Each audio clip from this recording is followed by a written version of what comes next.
In his fortress of steel, as the nor'easter howled at its peak, the veteran named Leo believed he was safe. He had spent years building walls to separate himself from all emotion and every living creature. But then, cutting through the furious howl of the wind, another sound crept in, a sound that did not belong to the storm. It was a faint whimper, weak but filled with desperation. Self-preservation told him to ignore it, to remain behind his cold steel walls. But an old principle, an oath from the battlefield, rose up stronger than his fear. And so, the man who had fled the world decided to do the unthinkable. He opened the door, facing the white darkness and the deadly chaos outside, just to find a sound that was about to fade forever into the storm.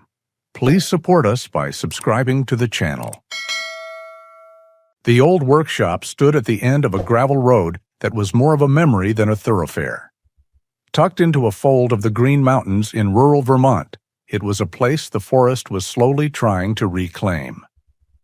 The town of Maple Creek lay a few miles down in the valley, a distant scattering of lights that Leo could see on the clearest nights, though he rarely looked for them. The building itself was a long, rust-streaked structure of corrugated steel and weathered timber, a relic from an era when the valley had more farms than vacation homes. To the few who drove this far up the mountain, it looked abandoned, a place to be glanced at and quickly forgotten. This was exactly how Leo wanted it. Inside, the air was thick with the metallic scent of ozone and cold steel. This was his world, his sanctuary, his forge. At 52, Leo was a man forged from the same hard materials he worked with. He was tall and lean, with a wiry strength that spoke not of gyms, but of a life spent lifting, turning, and wrestling heavy objects into submission. His brown hair was cut short, a habit from another lifetime, and was heavily salted with gray at the temples. His face was a map of quiet endurance, etched with fine lines around eyes the color of a winter sky. They were eyes that saw everything but revealed nothing. Today, he was working. A welding mask hid his face, its dark lens reflecting the brilliant, violent star of an arc welder. Sparks cascaded onto the concrete floor as he joined two jagged pieces of a rusted truck fender. His movements were precise, economical, and utterly focused. There was no wasted motion, no hesitation. Each action flowed from a well of deep, ingrained discipline. This was Leo, the former Marine Corps combat engineer, a man trained to build and to break with equal proficiency. Now he only built. His creations filled the cavernous space of the workshop. They were not sculptures in the traditional sense. They were not meant to be beautiful. They were raw, visceral things, born from the scrapyard he kept in the far corner, a graveyard of forgotten machines and twisted metal. One piece near the large bay door was a chaotic tangle of rebar and gears that clawed toward the ceiling, a silent scream of metal. Another, fashioned from the dented hood of a car, was hammered into the shape of a massive, protective shield, scarred and pitted as if from 1,000 impacts. He called them his sentinels, the silent guards of his self-imposed exile.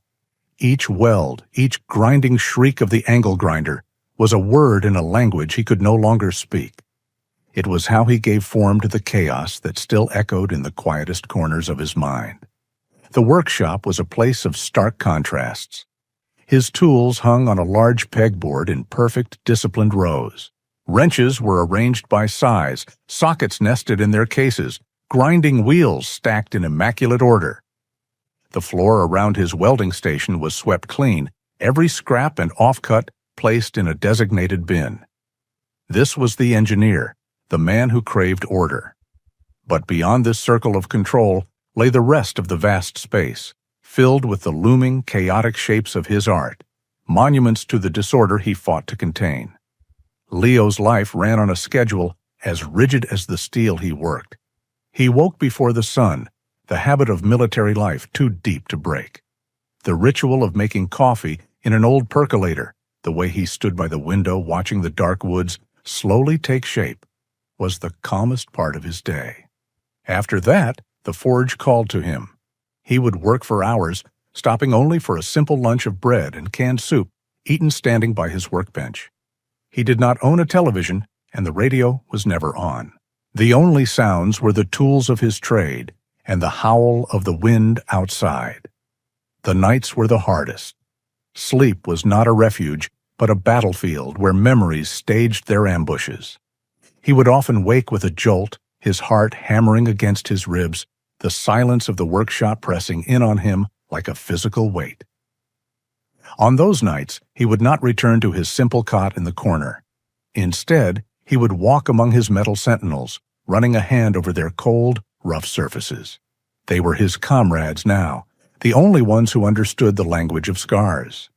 They did not judge. They did not speak. They simply stood their ground, silent and unyielding. He chose this life, chose the company of steel and fire over people, because metal was honest. It was hard, it was unforgiving, but it was predictable. You applied enough heat, enough force, and it would yield.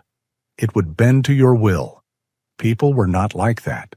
People were fragile, complicated, and full of words that rarely matched their intentions. He had learned that lesson the hard way after he came home, when the world he had fought for no longer seemed to have a place for him, or him for it. From his workshop, he was vaguely aware of the town of Maple Creek and its inhabitants. He saw them sometimes, their cars slowing as they passed the end of his road, the faces of strangers peering up the gravel path with a mixture of curiosity and caution. He was a local legend of sorts, the strange, reclusive veteran on the mountain. They called him the Iron Man, not for heroism, but for the clang of hammer on steel that sometimes drifted down the valley on a quiet afternoon. They saw him as eccentric, perhaps even dangerous. He knew what they thought, and he did nothing to change their minds. Their distance was his fortress wall. And in the cold, quiet forge of his own making, Leo, the sentinel, stood his lonely watch. The old pickup truck, a machine from the late 1990s with more rust than paint, protested with a groan as Leo turned the key. It was a purely functional vehicle, much like its owner.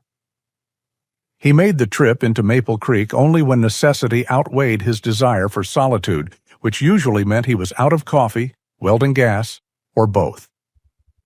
Today, it was both. The journey down the winding mountain road was a slow descent from his world into another, and with every mile, he felt the invisible armor he wore grow heavier. Maple Creek was picturesque in the way of old New England towns, with a white-steepled church, a town green, and a main street lined with brick buildings. It projected an image of warmth and community, but for Leo, it was foreign territory.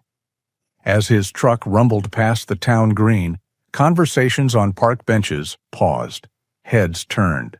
He was an anomaly, a piece that did not fit their puzzle, and his rare appearances were an event.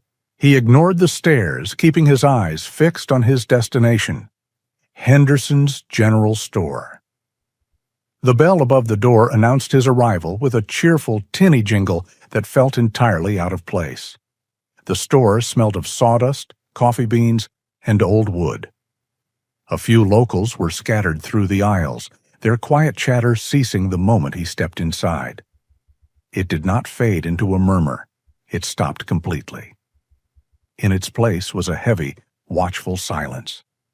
He felt the weight of their eyes on his back, a familiar pressure that always set his teeth on edge. He gave a curt nod to the proprietor, Mr. Henderson, a man in his late 60s with a full head of white hair and a permanently worried expression. Mr. Henderson nodded back, his hands busy arranging a display of maple syrup that did not need arranging. Leo moved with purpose, his worn work boots making soft, deliberate sounds on the creaking floorboards. He picked up a large bag of coffee beans, a box of welding rods, and several cans of soup and beans, stacking them in his arms. As he moved from the hardware section toward the food aisles, he passed two women who had been deep in conversation. They fell silent as he approached, their eyes darting away, suddenly fascinated by a shelf of jam jars. The moment he passed, a sibilant whisper started up behind him, a sound like dry leaves skittering across pavement. That was what did it. The sudden silence, the averted gaze, the whispers that followed. It was a language he understood all too well. It was the sound of being outside the circle, of being judged by people who knew nothing about him. The air in the store suddenly felt thick and suffocating, and the scent of sawdust was replaced by the stale, familiar smell of his parents' living room carpet. The memory hit him not as a gentle wave, but as a physical blow, sharp and precise. He was back in that room, standing awkwardly in the center of it. It was the fall of 1994. He was younger, his uniform still crisp, the deserts of his last deployment still clinging to him like a second skin. He had expected a welcome, a quiet meal, maybe a handshake from his father. What he got was an argument. He was not a participant in it. He was the subject of it. His mother, her face etched with a worry he could not comprehend, was talking to his uncle. He needs to find a normal job now, something stable. He can't keep doing that. His older brother, who sold insurance and measured success in quarterly reports, chimed in, not looking at Leo, but at their father. That line of work changes a person. It's not healthy to be around all that. He needs to put it behind him. They spoke about him as if he were a broken appliance, a problem to be diagnosed and solved. They debated his future, his state of mind, his place in the world, while he stood right there, a ghost in his own home. He had looked at their faces, faces he had carried in his mind through firefights and long, lonely watches, and saw not love or understanding, but fear and a profound disconnect. They were looking at a soldier, a weapon, a liability. They were no longer looking at their son, their brother. The boy who had left was not the man who had returned, and they had no idea what to do with him. That was the day he had learned the true definition of alone. It was not the absence of people, it was the absence of understanding. It was the moment he realized that the walls he had built to survive over there would be just as necessary back here. The silence that followed his brother's comment was worse than any explosion. It was a silence filled with everything they could not say, everything they did not know how to ask. A throat being cleared brought him back to the creaking floorboards of Henderson's General Store. The cashier, a young man who could not have been more than 20, was looking at him with a mixture of impatience and awe. Leo realized he had been standing motionless in the middle of the aisle, his knuckles white, where he gripped a can of beans. The whispers had stopped. The entire store was now staring at the strange man from the mountain, who was staring at nothing at all. Without a word, Leo walked to the counter and placed his items down. The memory had settled a grim, hard mask on his face, reinforcing every story the townspeople told themselves about him. He looked haunted, they would say later. Dangerous? That be all? The cashier asked, his voice a little shaky. Leo just nodded. He paid with cash, counting out the bills precisely. He did not meet the young man's eyes. He took his bags, turned, and walked out of the store, the cheerful bell mocking his departure. The drive back up the mountain was a steady ascent into relief. With each turn of the road, the air grew cleaner, the world grew quieter, and the tension in his shoulders began to ease. He passed the last mailbox, the last sign of his neighbors, and continued up the gravel path to his workshop. He parked the truck and carried his supplies inside, the heavy steel door groaning shut behind him. The familiar scent of metal and ozone filled his lungs. He stood for a long moment in the quiet of his forge, his sentinels standing watch in the shadows. Here, among the cold, honest steel, there were no whispers. There was no judgment. There was only the work. He had everything he needed. 2 days after his trip to town, the world outside Leo's workshop began to hold its breath. The crisp, blue autumn sky had been replaced by a uniform sheet of metallic gray that pressed down on the mountains, stealing the color from the landscape. The air grew still and heavy, carrying a peculiar damp cold that felt different from the usual Vermont chill. It was a cold that crept into the bones. The wind, which usually sighed through the pine trees, fell silent. It was a silence that was not peaceful, but expectant. Leo, standing at the open bay door, felt the change in pressure in his sinuses. He looked at the bruised sky and tasted the air. A storm was coming, not just a storm, but a nor'easter. He had seen them before. They were a different kind of beast from a simple winter squall. A nor'easter was a siege, a relentless assault of wind and snow that could isolate the valley for days. To some, it was a source of dread. To Leo, it was a known enemy, and he knew exactly how to prepare for it. There was no haste in his movements, only a familiar, disciplined rhythm.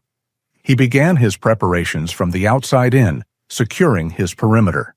First, he rolled the heavy steel bay door shut, the sound echoing like thunder in the sudden stillness. He engaged the thick deadbolts and then, for good measure, wedged a heavy iron bar against it from the inside, a barricade against the coming onslaught. He moved methodically to each of the workshop's high windows, checking the latches, ensuring each one was tight and sealed against the wind he knew was coming. Next, he turned his attention to supplies. He stepped out a side door and began hauling firewood from the large covered stack against the workshop's wall. Armload after armload, he carried the seasoned hardwood inside, stacking it neatly in the large metal bin beside the pot-bellied stove that served as his only source of heat. The stack grew into a small wall of split logs, enough to last for 3, maybe 4 days of continuous burning.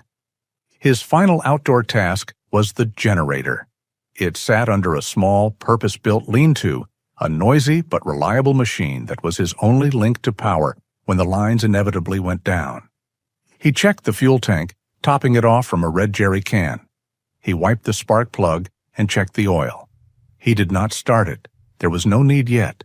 It was enough to know it was ready. Every action was deliberate, a step in a well-rehearsed drill. This was a mission, and he was his own commanding officer. Back inside the warmth of the workshop, he filled several large containers with water from the tap, a precaution against frozen pipes. He lined up the cans of soup and beans he had bought in town on a shelf near the stove, an organized row of rations. There was a strange comfort in these rituals. The world outside might be descending into chaos, but within these 4 walls, he could impose order. He could control the variables. This was a battle of attrition against a predictable foe, a fight he understood far better than the quiet, uncertain skirmishes of human interaction. By midday, the first flakes of snow began to drift down from the gray sky. They were large and lazy at first, meandering through the still air. But it was a deceptive calm. Within an hour, the wind began to stir. It started as a low moan through the high pines, a lonely, mournful sound. Then the moan grew into a persistent hiss. The snowfall thickened, the flakes growing smaller and harder, driven now by the rising wind. Leo lit a fire in the pot-bellied stove, the crackle of the kindling a welcome sound against the growing voice of the storm. He sat on a simple wooden stool, watching the flames take hold, a mug of hot coffee warming his hands. The full force of the nor'easter arrived just before dusk. It came not as a gradual increase, but as a sudden, violent escalation. The wind slammed into the workshop with the force of a physical blow, shrieking as it found every tiny seam in the steel siding. The snow was no longer falling. It was a horizontal torrent, a blinding whiteout that erased the world beyond his windows. The trees he could normally see just outside the workshop vanished. The gravel road, the forest, the mountain itself, all were gone, swallowed by the swirling vortex of the storm. The workshop, once his chosen place of solitude, now felt like the only solid thing left in the universe. The steel walls shuddered under the most powerful gusts. A fine dusting of snow was forced under the main door, a tiny white line on the concrete floor. The sound was immense, a deafening roar that was part sound, part vibration. It was the sound of nature's raw, untamable power. Yet Leo remained calm. He added another log to the stove, the orange glow of the fire casting long, dancing shadows that made his metal sentinels seem to stir in the dim light. He was cut off, isolated, a single man in a metal box at the mercy of a furious storm. And he had never felt more secure. The chaos was outside, the enemy was at the gate, and inside his fortress, the sentinel was on watch, ready for a long, cold night. Hours passed, night fell, but the darkness was absolute only in theory. Outside, the world was a maelstrom of furious, churning white. The nor'easter had reached its peak, a sustained and deafening assault on Leo's small corner of the world. The workshop was no longer just a building, it was a drum being beaten by a relentless, invisible giant. The steel siding vibrated with a low hum, and the roof groaned under the accumulating weight of the snow. The wind shrieked, a multi-tonal symphony of rage that rose and fell in terrifying crescendos. Leo sat on his stool by the pot-bellied stove, the only point of warmth and color in the vast, shadowy space. The fire cast a flickering amber glow on the concrete floor and on the stoic faces of his metal sentinels. He had moved past the need for vigilance. The workshop was secure, his preparations were complete. Now there was nothing to do but endure. He was an island, a rock in a tempestuous sea, and he found a grim satisfaction in the solitude. The storm was a pure, uncomplicated force. It wanted nothing from him but survival, and survival was a language he understood. He fed another log into the stove, the cast-iron door clanging shut with a note of finality. He settled back onto his stool, the heat warming his front, while the cold from the concrete floor seeped into the soles of his boots. He listened to the storm, trying to parse its different voices. The deep roar of the sustained wind, the high-pitched whistle as it squeezed through some unseen crack, the percussive thud of ice and driven snow against the walls. It was in a brief lull, a momentary drop in the wind's deafening roar, that he first heard it. It was a thin, high sound, so faint it was almost indistinguishable from the whistle of the wind. He tilted his head, his body instantly alert. He strained to hear it again, but the storm surged back, swallowing everything in its furious noise. He dismissed it, a trick of the wind, a branch scraping the roof. The old building was full of strange groans and cries in a storm like this. He settled back, telling himself to relax, but the soldier in him refused to stand down. He remained tense, listening not just with his ears, but with his entire body. The minutes stretched on. He almost convinced himself he had imagined it. Then he heard it again. This time it was clearer. It was not the wind, it was a cry, a desperate, wavering whimper that was carried on the gale, shredded and torn by the time it reached him, but unmistakable in its despair. It was the sound of a living creature in pain. His first immediate instinct was a flat, cold refusal. No, he would not. He had built these walls for a reason. They were here to keep the world out, with all its chaos, all its demands, all its suffering. To open the door now would be an act of madness. It was a guaranteed way to get lost, to freeze, to die. For what? An animal? Probably a fox or a coyote, creatures of the wild that lived and died by the harsh rules of nature. It was not his concern. His duty was to the security of his fortress. His duty was to himself. He stood up and began to pace, the boots making a soft, gritty sound on the floor. He walked from the warm circle of the stove into the cold shadows where his sculptures stood. He was arguing with himself, the hermit against the marine. The hermit was loud, logical, and insistent. Stay inside. It is safe here. You have food, water, and heat. The storm is absolute. You will not be able to see your own hand in front of your face. You will be lost in 10 steps. It is not your fight. He ran a hand over his face, the logic of it undeniable. He had spent years cultivating this solitude, this disconnect. He had earned it. He owed the world nothing. The cry came a third time, weaker now, almost swallowed by a particularly violent gust of wind. But it was there, a final, fading plea. And that sound bypassed the hermit's logic and struck something deeper, something older. It was a part of him he could not dismantle or melt down for scrap. It was the ingrained, non-negotiable core of his training. The voice of his drill instructor from Paris Island, more than 30 years ago, echoed in his mind, as clear as if the man were standing beside him. You do not leave anyone behind. Ever. It was a code. It was an absolute. It did not matter if it was a fellow Marine, a civilian, or, apparently, a sound in the dark. The principle was the same. A call for help had been issued, and it had to be answered. The conflict inside him was a physical thing, a tightening in his chest that made it hard to breathe. The safety of his walls felt less like a comfort and more like a cage. The warmth of the stove felt shameful. He stopped pacing. He stood very still in the center of the workshop, caught between two non-negotiable truths. To go outside was to risk everything, but to stay inside was to betray the very foundation of who he once was. In the end, there was no real choice. He could not live with the silence that would follow that last, unanswered cry. The decision made, the internal argument ceased. The Marine took command. His movements became swift, efficient, and purposeful. He went to the stove and banked the fire, ensuring it would burn low and safe while he was gone. He walked to a large metal locker and pulled out his heavy-duty winter gear: insulated overalls, a thick parka, a wool face mask, and heavy, fur-lined gloves. He pulled on his insulated boots, lacing them tight. He retrieved a long, heavy flashlight from a wall-mounted charger, its beam cutting a powerful, solid path through the dusty air.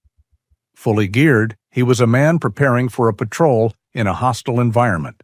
He did one last check of his equipment. Then he walked to the heavy side door, the one he had barricaded earlier. He pulled the iron bar away, its end scraping loudly on the concrete.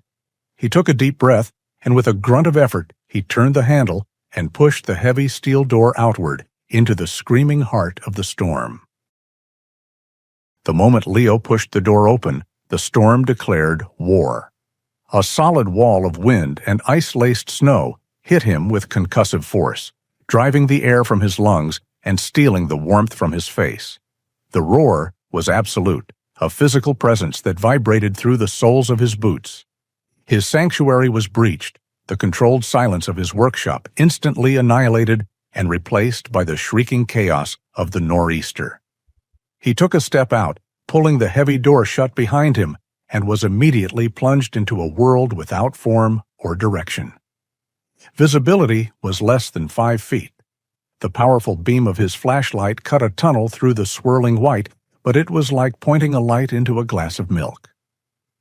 The snow was a disorienting, hypnotic vortex, and the cold was a living thing, sinking its teeth into the small gap between his mask and his coat. For a moment, a primal fear, the fear of being lost and consumed by the white, threatened to send him retreating back into his fortress. But the Marine took over. He anchored himself, planting his feet wide against the wind. He could not search randomly. He would be lost in minutes. He had to establish a baseline. The workshop wall was his only point of reference. He placed a gloved hand on the freezing steel siding and began to move, shuffling sideways, leaning into the gale. He tried to recall the direction of the whimper, a faint memory almost erased by the storm's roar. It had seemed to come from the north side of his property, toward the old, long-forgotten fence line. Every step was a battle. The snow was already deep, drifting against the building in thigh-high waves. The wind tore at him, trying to unbalance him, to spin him around and strip him of his bearings.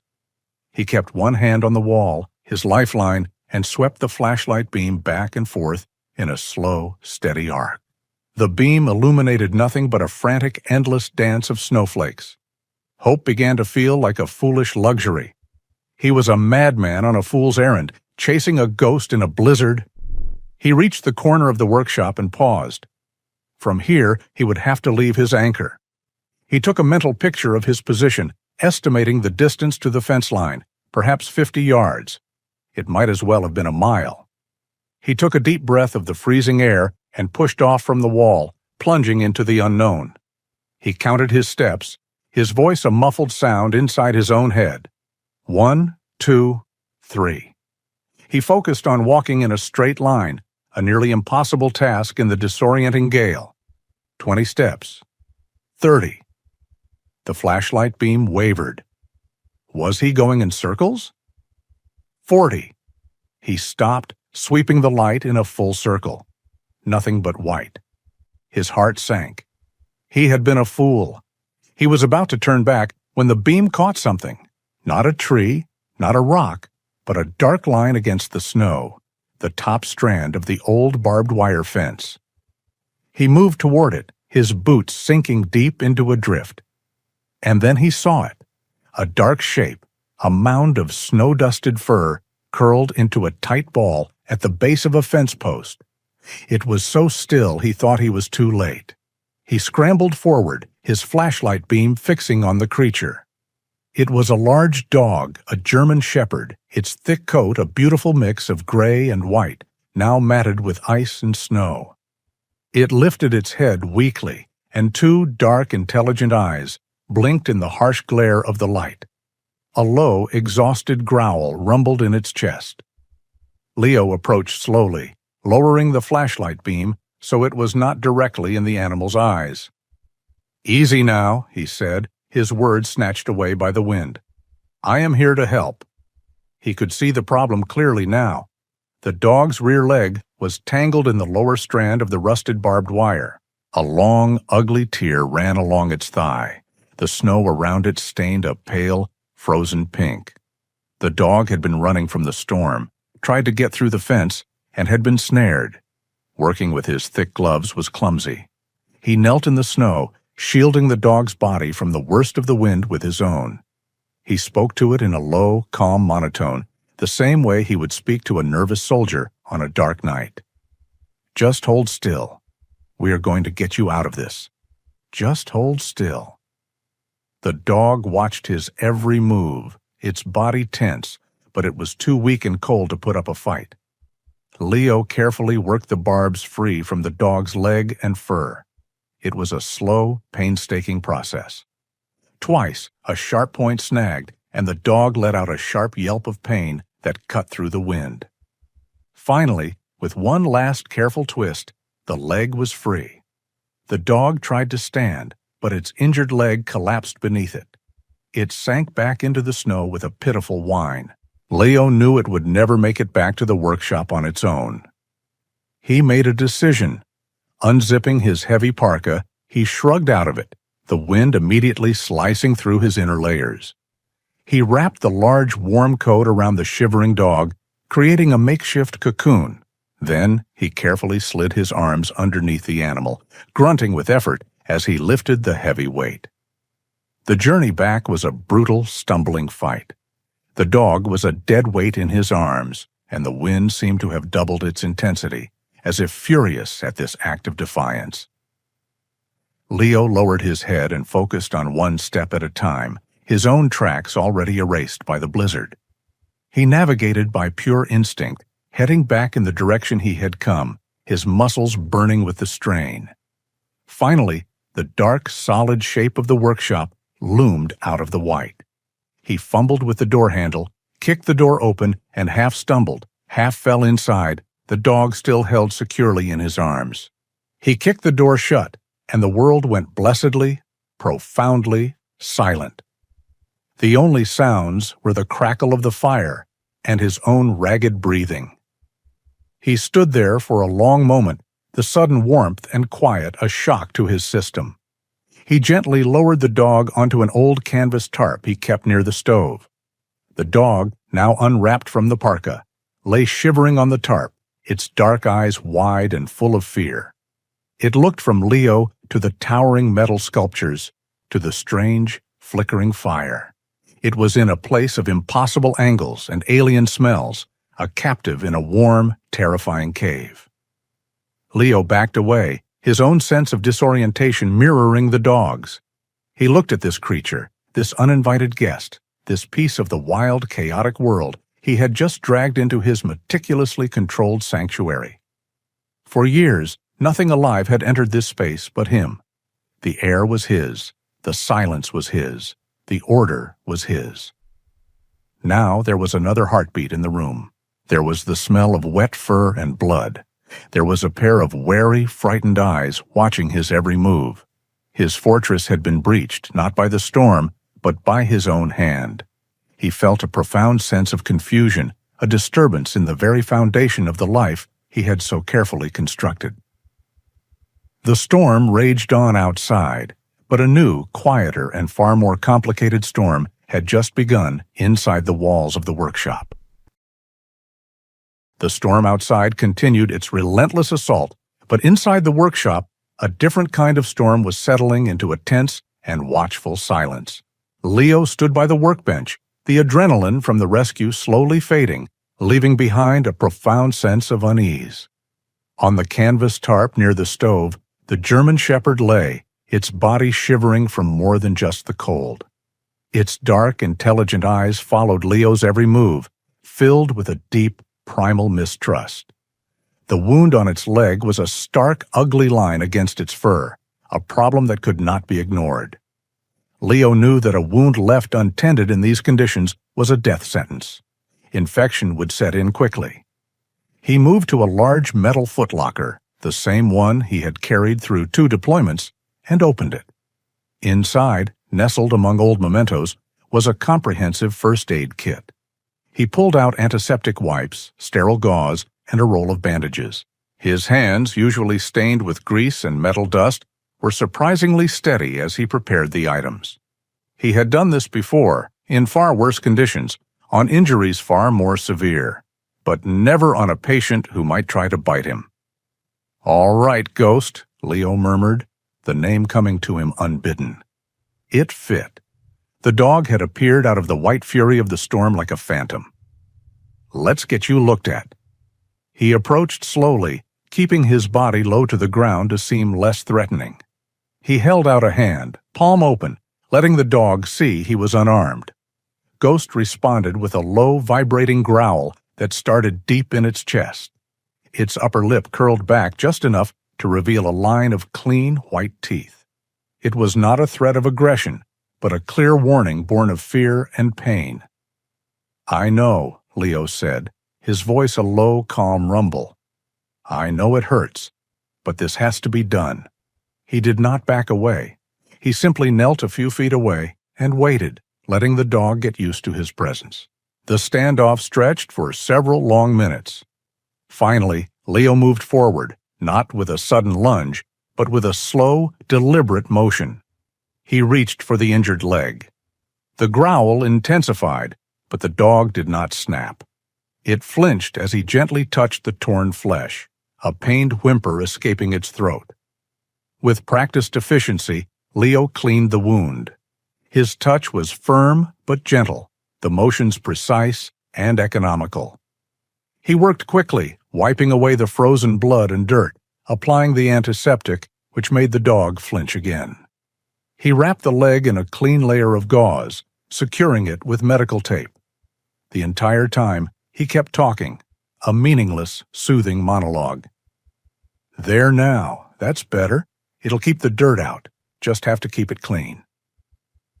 Once the bandage was secure, he stood up and immediately retreated, giving the dog back its space. The animal lay panting softly, its eyes still fixed on him, but the growl had subsided. Leo knew that trust was not built on a single act. It was a currency earned through patience. He filled a heavy ceramic bowl with fresh water and opened one of his own cans of beef stew, tipping the contents onto a metal plate. He placed the food and water on the floor, close enough for the dog to smell, but far enough away that he was not hovering over it. Then he did the most important thing he could do. He turned his back.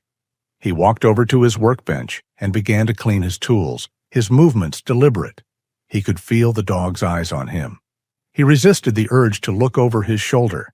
He worked in silence, the only sounds the scrape of a wire brush against steel and the howl of the wind outside.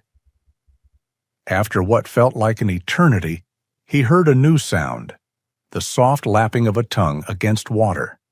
He allowed himself a small internal sigh of relief. A few minutes later, he heard the sound of the dog eating. He let the dog finish, then glanced over. Ghost was lying down again, the empty plate pushed to the side. It was watching him, the fear in its eyes now tempered with a flicker of curiosity.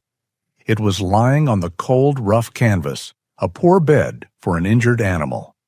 An idea began to form in Leo's mind. It was a way to communicate, a way to show his intentions without words or intrusive actions. He looked at the dog, then at the pile of scrap materials in the corner of his workshop. He could make something.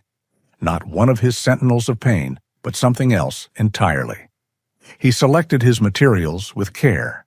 A few sturdy boards from a discarded shipping pallet, their wood aged and gray, but still strong. A length of square steel tubing from a broken machine frame.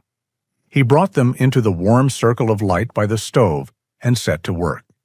He began with the wood, measuring and cutting the pieces for the base of a platform bed, large enough for the dog to stretch out comfortably. The sound of his handsaw was a soft, rhythmic rasp, a stark contrast to the violent shriek of the angle grinder. Ghost watched, its head cocked, as Leo carefully sanded the cut edges of the boards so there would be no splinters. Next, he turned to the metal. He cut the steel tubing into 4 equal lengths for the legs. Then he fired up his welder. The dog flinched at the initial hiss and bright flash, but Leo kept his movements calm and predictable. The sound of the welder, usually a tool to stitch together his jagged memories, now had a different purpose. He was not forcing the metal into a shape of conflict. He was using it to build a foundation of support. He was creating a small piece of order and comfort in the midst of the storm. He worked for hours. The storm raged on, but his focus was entirely on the task at hand. He was in his element, but for the first time in years, his work was not for himself. It was an offering. He was building a bridge, and the materials were the only language he had left. Finally, he switched off the welder, and the workshop fell quiet again, save for the fire and the wind. The frame was done. He set the wooden platform onto it. It was a simple, sturdy bed, raised a few inches off the cold concrete floor. It was not beautiful, but it was strong, and it was made with care. Exhausted, Leo sat down on his stool, placing the half-finished bed on the floor between him and the dog. He poured himself a mug of coffee from the percolator on the stove, the warmth seeping into his tired hands. He did not look at Ghost. He simply sat, sipping his coffee, waiting. He felt a slight shift in the air. He heard a soft sound, the scrape of claws on concrete. He did not move, did not even turn his head. He kept his eyes fixed on the fire. Out of the corner of his eye, he saw the dog rise slowly to its feet, putting only a little weight on its bandaged leg. It took a hesitant step forward, then another. It limped across the space that had separated them, its movements slow and deliberate. It stopped right beside his stool. Leo remained perfectly still, his heart beating a slow, heavy rhythm in his chest. He could feel the warmth of the animal's body. He waited. Then it happened. A soft, gentle pressure against his leg. He looked down. The German shepherd, the ghost from the storm, had rested its heavy head on his knee. Its eyes looked up at him, and for the first time, the fear was gone. In its place was a quiet, questioning trust. Leo did not move. He simply looked down at the dog, a strange, unfamiliar warmth spreading through his chest, a feeling he thought had been lost to him forever. The ice was beginning to break. The nor'easter blew itself out over 2 days, leaving behind a world transformed. A thick, pristine blanket of snow covered everything, burying the gravel road and muffling the world in a profound silence. The sun, when it finally returned, was brilliant in a clean blue sky, casting long, sharp shadows from the snow-laden pines. The siege was over. Inside the workshop, a quiet truce had evolved into a fragile peace. Leo's rigid, solitary routine, the bedrock of his existence for years, began to fracture in small but significant ways. The first thing he heard upon waking was no longer the oppressive silence, but the soft, rhythmic thump of a tail against a wooden bed. Before starting the percolator, he now opened the side door to a blast of clean, cold air, letting Ghost limp out into the snow for a few minutes before calling him back inside. Meals were no longer a purely functional refueling. He found himself sharing his own food, setting aside a portion of his scrambled eggs or bits of beef from his stew for the dog, who ate with a quiet dignity. The long, silent hours in the forge were now punctuated by moments of quiet companionship. He would stop his work, sit by the stove, and watch Ghost sleep, the dog's legs sometimes twitching as if chasing something in a dream. And he began to talk. It did not happen all at once. It started as a series of low, gruff commands and observations, the kind of talk a man who is not used to talking uses. "All right, Ghost, time for more wood." Or, "That leg is looking better today." He was speaking more to himself than to the dog, narrating his own life to fill the silence. But Ghost was an exceptional listener. He would watch Leo with his dark, intelligent eyes, his head cocked to one side as if he understood every word. He never interrupted, never judged, never offered empty advice. He simply listened. And in the safety of that silent, unwavering attention, the cracks in Leo's own fortress of silence began to widen. The one-sided narration slowly deepened into something more. While working on a new sculpture, he found himself explaining the process. "See this piece? It's from the transmission of an old logging skidder. It's a tough piece of steel. Fought me the whole way." He paused, looking at Ghost, who was watching him from his bed. "Reminds me of a sergeant I once knew in Fallujah. Tough as nails, that man." He had not spoken the name of that city aloud in over a decade. The word hung in the air, but the workshop did not crumble. Ghost just blinked slowly, and Leo found he could breathe. He went back to his work, the memory not a ghost to be wrestled with, but a story that could be told. Ghost became his silent confessor, the keeper of words and names Leo had thought were buried forever. The nights, once a territory of dread, began to lose their power over him. One night, he jerked awake, his body slick with a cold sweat, the phantom smell of dust and cordite in his nostrils. His heart was hammering, his breath caught in his throat. It was the beginning of the familiar spiral, the descent into a memory he could not escape. But before the panic could take full hold, a wet nose nudged his hand where it dangled over the side of his cot. He opened his eyes. Ghost was standing beside him, a dark, solid shape in the moonlight, filtering through a high window. The dog whined softly and nudged his hand again. Leo reached out and buried his fingers in the thick fur of the dog's neck. He focused on the feeling, the warmth of the animal's body, the steady, calm rhythm of its breathing. Ghost was an anchor, a living, breathing anchor in the here and now, pulling him back from the treacherous currents of the past. The panic subsided, replaced by a wave of profound, exhausted gratitude. That night, for the first time in years, he fell back into a deep and dreamless sleep. A few days later, as Ghost's leg continued to heal, Leo decided it was time to change the bandage. He sat on the floor, the dog lying patiently beside him, a level of trust established that would have been unthinkable a week ago. As Leo carefully unwrapped the gauze, he ran a gentle hand over the dog's head, scratching behind his ears. That is when his thumb brushed against it, a small, slightly raised irregularity on the smooth skin inside the dog's right ear. Curious, he tilted Ghost's head toward the light. There, Faded by time but still legible, was a small tattoo. It was not a picture, but a string of letters and numbers. Leo's breath caught in his throat. He had seen tattoos like this before. It was the mark of a working dog, military or law enforcement. This was no stray. This was a soldier. The realization settled over him, adding a new, somber layer to his understanding of the animal. This dog had a past, a history of service, which led to the inevitable question, why was he here?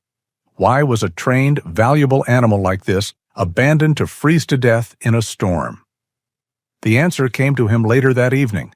The fire was crackling in the stove, casting a warm glow over the workshop. Leo was sitting on his stool with Ghost lying at his feet. He was gently stroking the dog's head, his thumb resting on the spot over the faded tattoo. It was a peaceful, domestic scene, one Leo could never have imagined for himself. Suddenly, a loud crack echoed from the forest outside, the sound of a heavy, snow-laden branch breaking off a tree and crashing to the ground. Before the sound had even faded, Ghost was on his feet. He moved from a resting position to perfect military alertness in a split second. His body was tense, his ears were swiveled forward, his eyes fixed on the door. He was not scared. He was on duty. He was assessing a potential threat. Leo watched, mesmerized. He saw in the dog's posture a mirror of his own past, a reflection of the man he used to be. The unthinking readiness, the immediate shift into a state of vigilance. It was the mark of a professional. And in that moment, all the pieces clicked into place. He reached out and placed a hand on the dog's strong shoulder.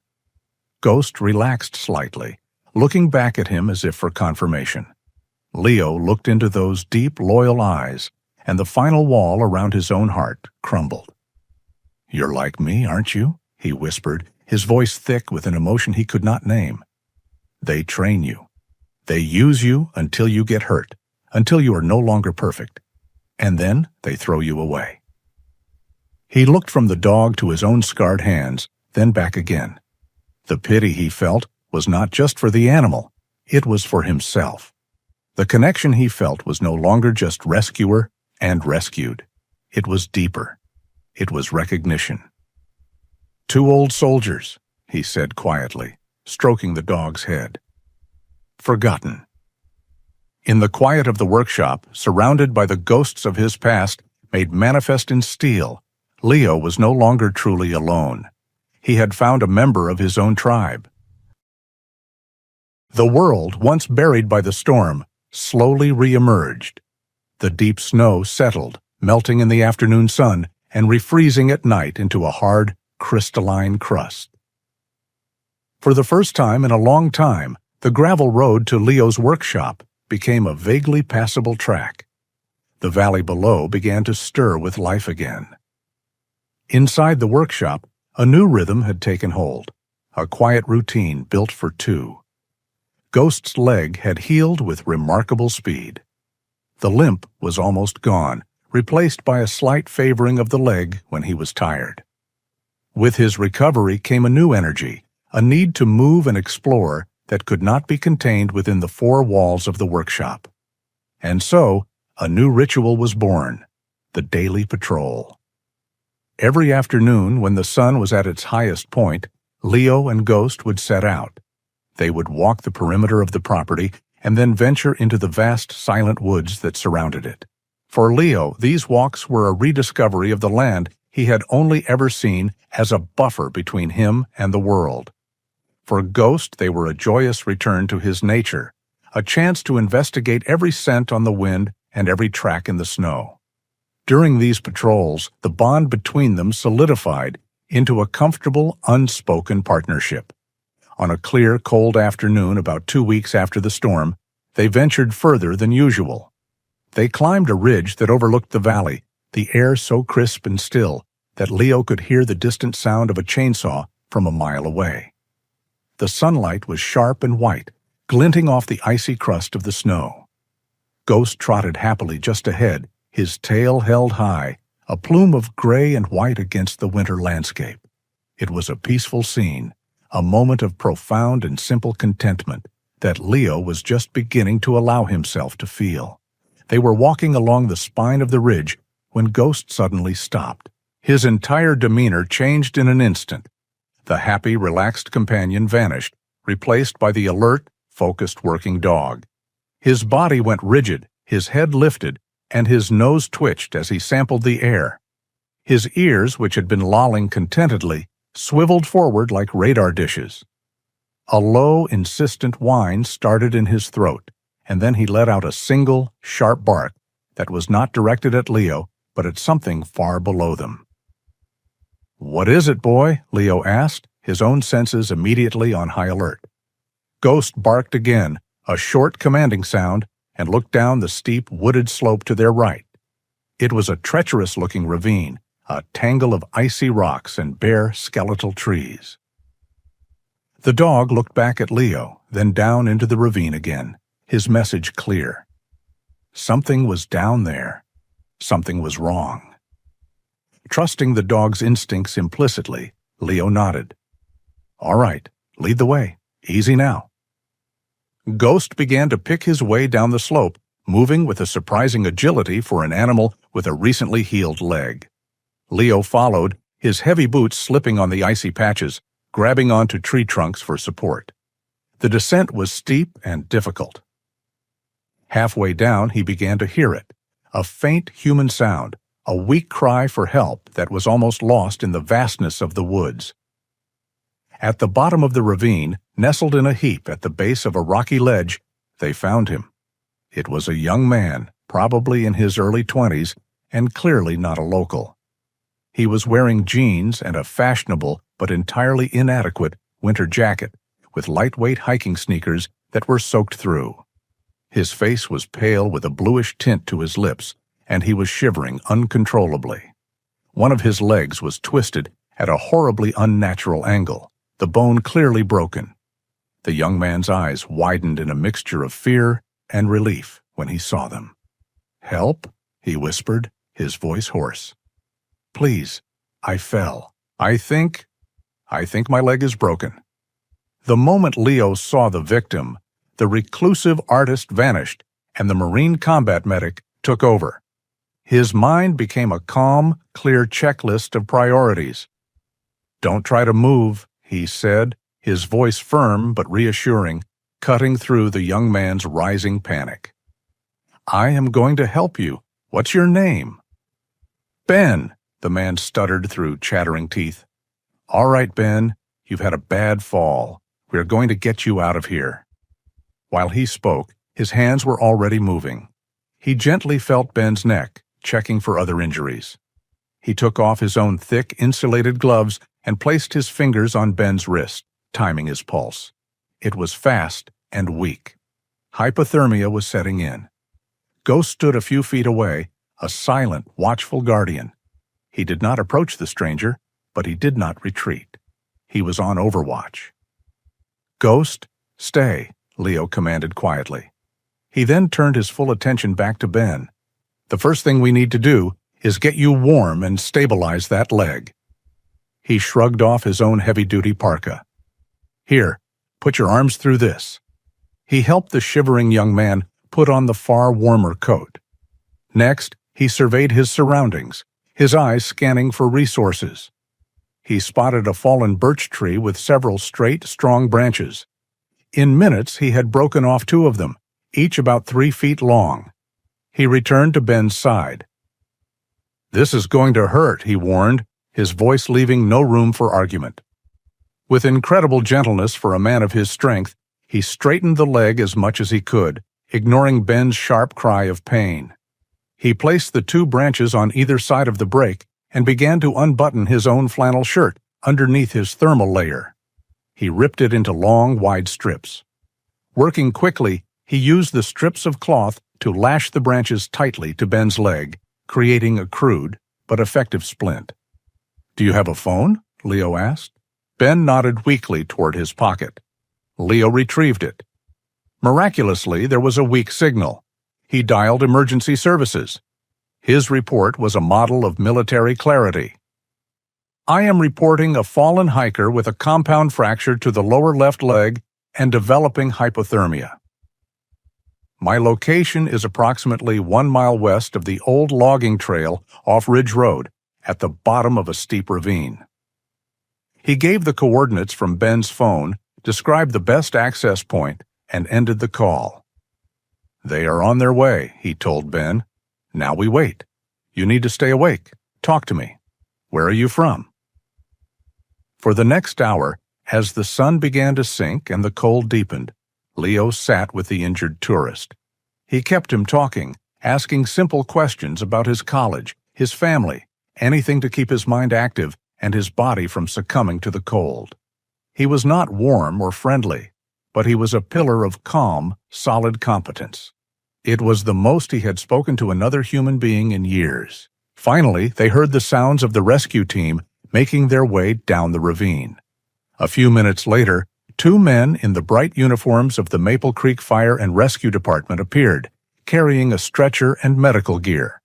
Their leader, a broad-shouldered man with a gray mustache, took in the scene at a glance: the stabilized victim, the professional-looking Splint, the calm man, and his watchful dog. His eyes widened with surprise. He looked at Leo. "You did a good job," he said, his voice filled with professional respect. "You may have saved his leg, maybe even his life." Leo just gave a curt nod. He stood back as the paramedics took over, efficiently loading Ben onto the stretcher. As they began the arduous task of hauling him up the ravine, the fire chief gave Leo one last look, a mixture of gratitude and curiosity. Leo did not wait for more conversation. He simply turned, gave a soft whistle, and with Ghost trotting faithfully at his side, he began the quiet walk back up the ridge, leaving the world of sirens and emergencies behind. The silence of the forest welcomed him back, but something inside him had shifted. The walls of his fortress felt a little less necessary than they had that morning. The rescue of the young hiker, Ben, left an echo in the silence of Leo's workshop. The quiet that he had once cultivated as a shield now felt different. It was still his sanctuary, but the memory of the rescue, the sense of purpose, the focused calm of the crisis, the brief professional respect from the rescue squad, lingered in the air like the faint scent of ozone after a weld. He tried to fall back into his old rhythm, losing himself in the shriek of the grinder and the bright, violent star of the arc welder, but a part of his mind remained on watch, listening to the world beyond his walls.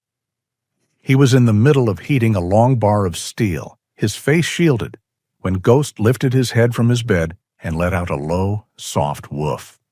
It was not an alarm, but an announcement. A few seconds later, Leo heard it too, the crunch of tires on the gravel road. He switched off his torch and lifted his mask. This was not the sound of a lost tourist turning around. This sound was slow, deliberate, and it was coming all the way to the workshop. He moved to the side door, Ghost at his heels, a silent, gray shadow. A clean, red pickup truck with the official seal of the Maple Creek Fire and Rescue Department on its door was pulling to a stop. The man who stepped out was the one who had given him the nod of respect in the ravine. He was in his late 50s, built like a man who had spent his life carrying heavy things. He had a thick gray mustache, a calm, steady gaze, and an air of quiet authority that needed no uniform. This was Fire Chief Miller. Leo's hand rested on Ghost's neck, a silent command to stay calm. His own defenses went up instantly. He was a trespasser in his own life, a visitor from the town he had worked so hard to avoid.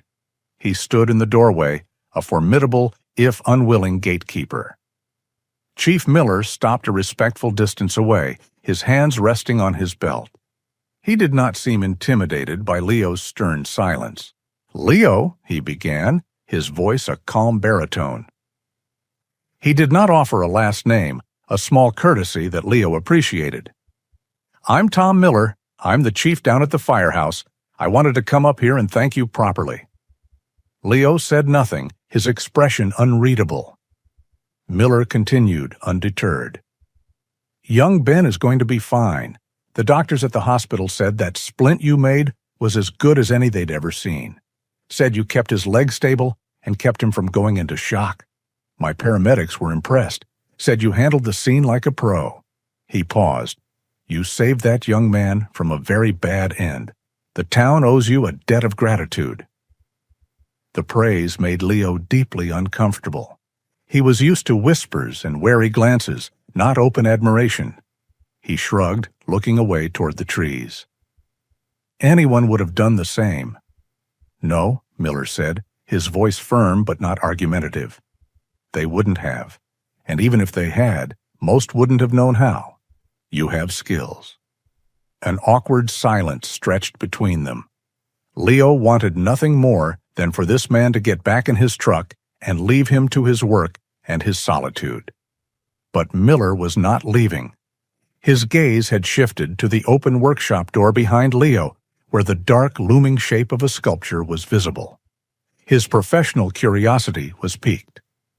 "This is where you work?" he asked, a genuine interest in his voice. "It is," Leo said, his tone clipped. "The things you build, I've heard talk." "The Iron Man on the mountain," Miller said with a slight wry smile. "Mind if I see them?" Leo froze. This was a breach of protocol he had never anticipated. For years, no one had asked to enter his world. He had never had to refuse because the offer was never made. To refuse now would be churlish, an insult to a man who had come to him with respect. To accept felt like a surrender. He looked down at Ghost, who looked back up at him, his tail giving a single, slow wag. With a reluctant, almost imperceptible sigh, Leo stepped aside, a silent invitation. Chief Miller entered the workshop, and for a long moment he just stood there, taking it all in. His eyes moved from the neat, orderly rows of tools on the wall to the chaotic, powerful sculptures that filled the space. He walked slowly, circling the massive, scarred shield-like piece near the door. He ran a hand over a weld on the tangle of rebar that clawed toward the ceiling. He was not looking at it as a curiosity. He was studying it. As a man who had seen his share of mangled vehicles and collapsed structures, he understood the language of twisted steel. He saw the story. He stopped in front of a newer piece, one Leo had been working on since the storm. It was a tall, solitary figure, forged from rusted chains and jagged plates of metal. It was a figure that was both trapped and defiant, a sentinel standing a lonely watch. "This is incredible work," Miller said, his voice quiet with awe. There's a power to them, a lot of pain too, but a lot of strength."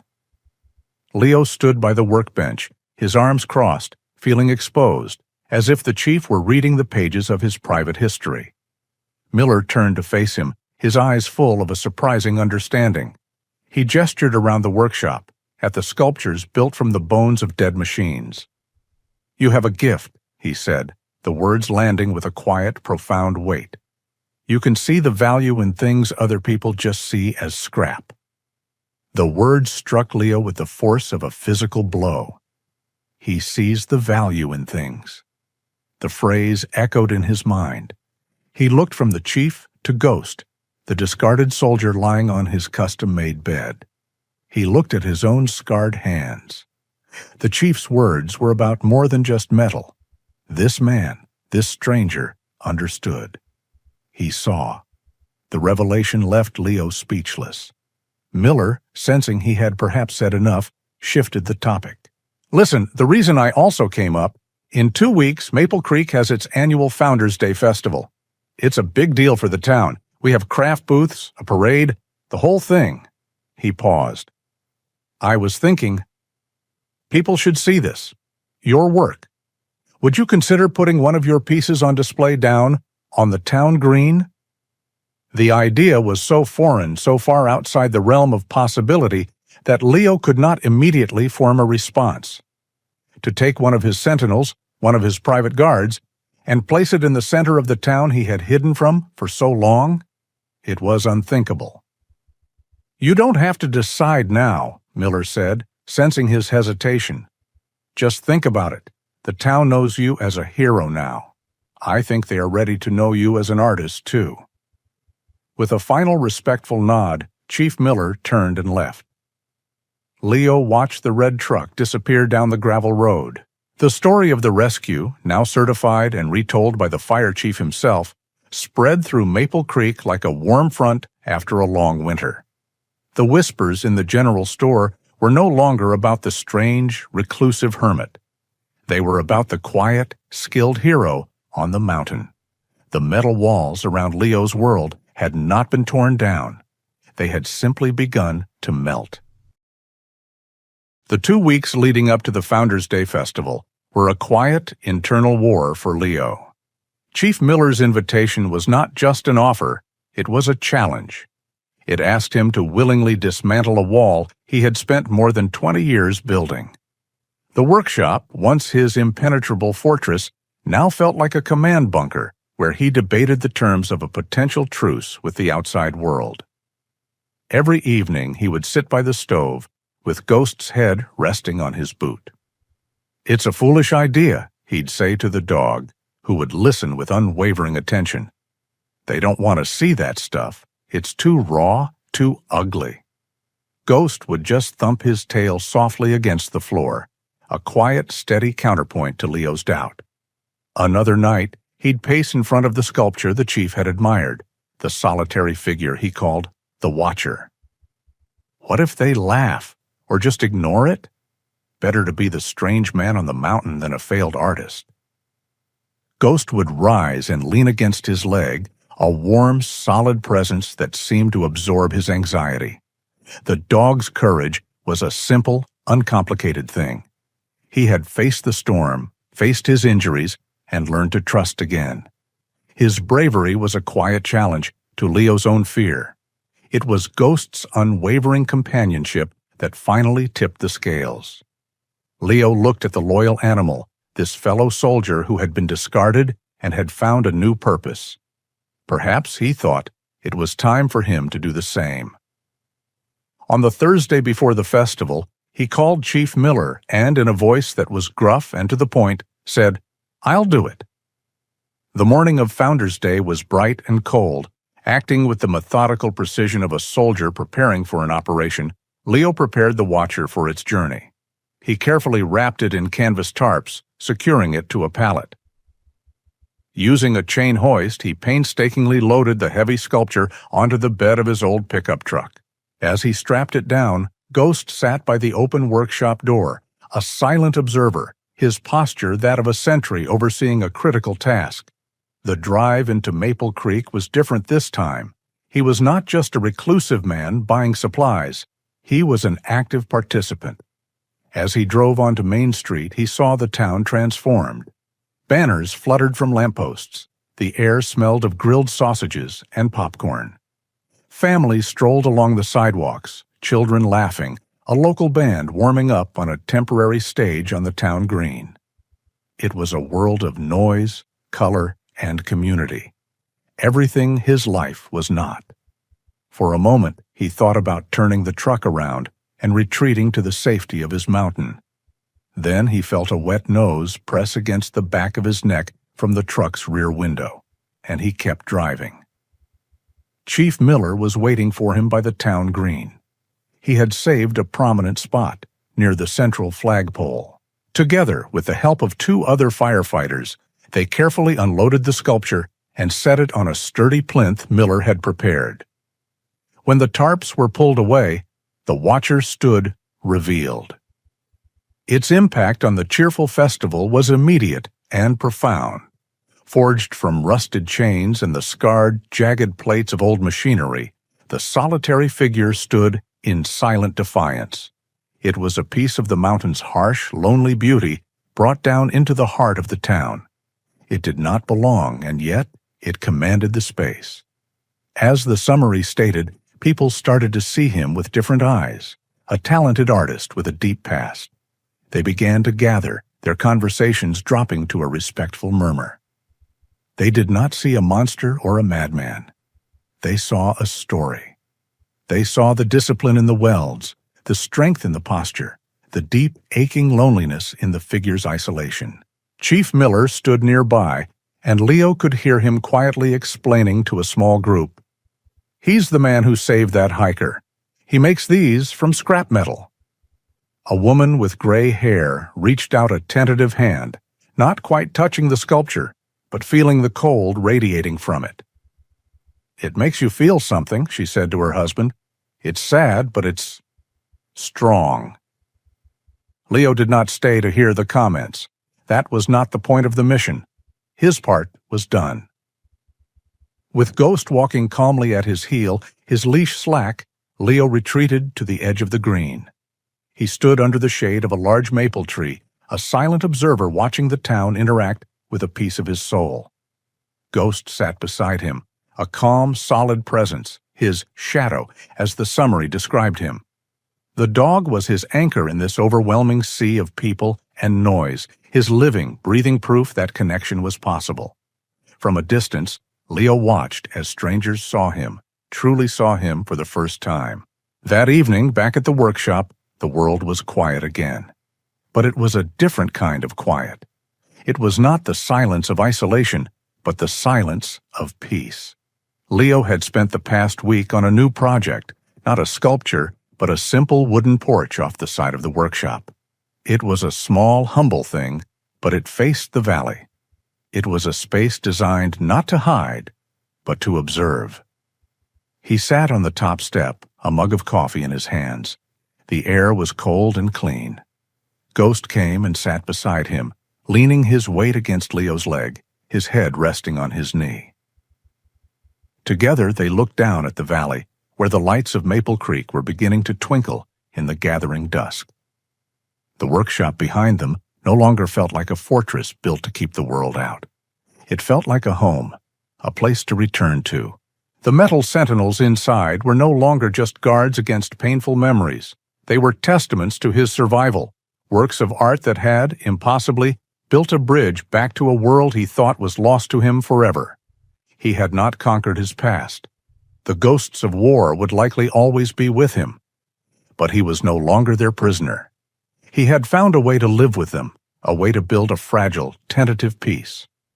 He looked down at the magnificent animal beside him, the loyal shadow who had walked out of a storm and led him back into the light. He rested his hand on Ghost's head, and together the veteran and his shadow watched the stars come out over the valley. Leo and Ghost's story is a quiet reminder that sometimes the deepest wounds are the ones no one can see. True healing often begins not with grand gestures, but with the steady presence of a loyal companion who sees the value in a soul others have forgotten. If their journey from a cold forge to a warm home touched your heart, we invite you to become a part of our pack by subscribing. Your likes and shares help these stories find the people who need them most, and we would love to read your own reflections in the comments below. As our time in the valley ends, a new adventure is just beginning. Simply click on the next video appearing on your screen to continue the journey with us.